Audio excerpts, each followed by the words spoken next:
At a certain point in someone's online or hybrid course development process, I always hear from them that they realize they need to start thinking about what participation, attendance, and engagement means in the online or hybrid environment. So in this video, I'm going to explore that concept and know that it's going to be different for every course. Because this will be different for each course, I'm going to just use some guiding questions to help you think about what this will mean for your context. Attendance, participation, and engagement. So what does attendance mean in your course? If you're teaching a hybrid course, it's pretty straightforward, most likely. So students are attending the virtual sessions or the face-to-face sessions, and I'm sure you're keeping track of that and sometimes assigning a grade to that. But thinking about what attendance means and how you're measuring it. If you're teaching a fully online course, that probably feels a little bit more complicated. We still want to make sure that students are consistently logging into the course and engaging with the course materials, but it's a lot harder to take attendance. Usually in online courses, attendance is replaced with participation, so that you're having activities, thinking about those formative assessments and low stakes assessments that students are doing, and that can become participation, which again should be part of the student's grade. This all really comes down to, what does engagement mean in your course? How are students engaging? How are they showing you that they're engaging? How are you measuring it? How are you recording it? And how are you grading that? There are lots of different ways, and I'm going to, in this video, show you a couple of tools in Moodle that might be useful for you in recording and measuring engagement. In terms of promoting engagement, we've addressed that throughout the workshop. And so I hope that you'll know that all of the materials that we've been encouraging you to create and focusing on those formative assessments has all been toward making sure that students are consistently engaging in your course. The first tool I'll show you, it's very simple, I'm sure you've seen it before, is your course roster in Moodle. Here I am in my demo course, and whenever you're in any Moodle course, you can click over here on the left-hand side, Participants, to view your course roster. Of course, you'll have many more students than I have in this demo course, but you can see some basic information, name any roles that the user has in the course, any groups that they belong to, and then this is the column that for me is the most useful when I'm teaching, the last access to course. So I like to come in here and get a very quick look at who has been logging in and when they last logged in. So obviously I have some students in this course who I'm very concerned about because they have never logged into the course, and I would want to specifically get in touch with those students. But demo student is doing pretty well, logged into this course 2 minutes ago. So it doesn't give you a ton of information about what students are doing in the course, but it can give you a very quick snapshot, and it can let you know who you need to specifically reach out to make sure they're doing okay and to make sure they know how to get into the course. Now I'm going to show you the Moodle course logs. Don't get scared. There's a lot that you'll see here, and I'll talk about the ways that you might use this, but it's a tool that you should know about that exists in the course because it can be important for analytics. Back in my demo course, on the main course page, I'm going to click on Course Management, and then under User Links, I'm going to go into Logs. I want to caution you a little bit about course logs. There's a lot of information in here, but it can be a little bit difficult to interpret, and you always want to use lots of other context if you're using this to make any sort of decisions about your students or how you're reaching out to them. Because what you're going to see is that the logs basically capture all of the different activity that a student is doing in the course, but it's just in a very automated way. So here in the logs, I can filter by a particular day. So if there was a day where I was interested in what was happening in the course, I could do that. I could go by activity. So if I wanted to see something about a specific test or quiz, I could do that. But let's say I want to look at what just a particular student. So kind of capturing a student. So I've filtered by a student, and then this is what a Moodle log looks like. This can be downloaded. And some of the information that could be interesting to you, it could be overwhelming, and if it is, just ignore. But it tells the IP address that the user, where they logged in from.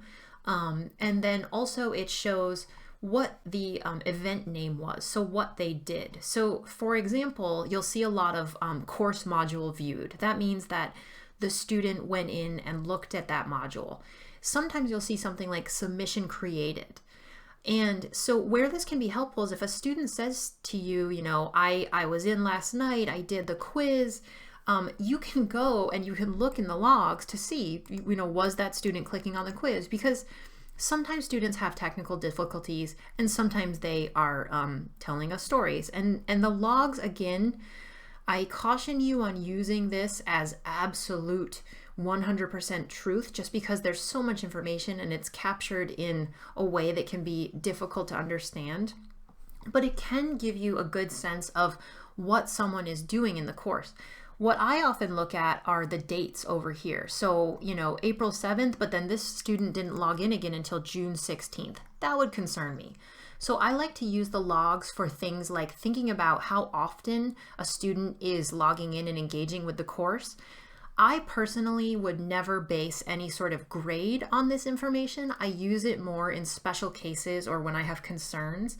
And if you ever want some help with an appropriate use of the logs or interpreting this information, please get in touch with us. We'll look at the attendance tool, which is important for really any course in Moodle. It actually may be least useful in a fully online course, though you'll see with it when I demo it for you, there could be different ways to use this tool that would be a sort of a hack. But certainly for your hybrid courses and your face-to-face courses, the attendance tool can save you lots of time because it's a one-time setup and then you take attendance after each class and grades are calculated for you. It really works nicely. So let's look at the attendance tool.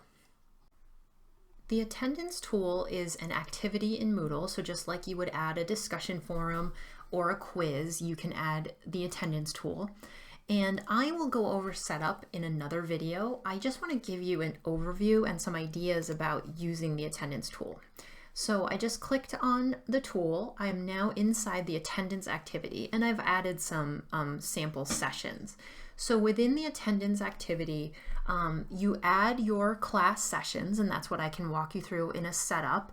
And then you can also, this is where you would go in and you would take attendance by clicking on that little arrow. One thing I love about it is that you can click up here to mark all, to set the status for all, and then you can change that for individual users. You can also add remarks. So if you want to give comments to students, you can do that right in there. So that's kind of the basics about how you know attendance works. But what's really crucial is that you'll see that when I went in to take attendance, there's a default here. And that default is present, late, excused, absent. So that's the default criteria. And I want to show you where that lives because you can alter that. So again, back in my attendance tool, if I click on status set, you'll see that this is where I can see the different options I have, and you can have a different set of statuses if you want to keep track of something else. So for example, what I do in my course is I go in here and I actually edit this to look more like present and participated. And that's going to get 5 points. So that means that the student came and they participated in the class. And then present did not participate. Maybe that gets 3 points, for example. But you can kind of scale this as you want and as you want to track things in your course. But I do want to make sure that you know that this is the default. So the default is that present receives 2 points. Late receives 1, excused receives the same as late. Some faculty change excused to also be 2 points because they want it to be equivalent to present, and then absent receives 0 points.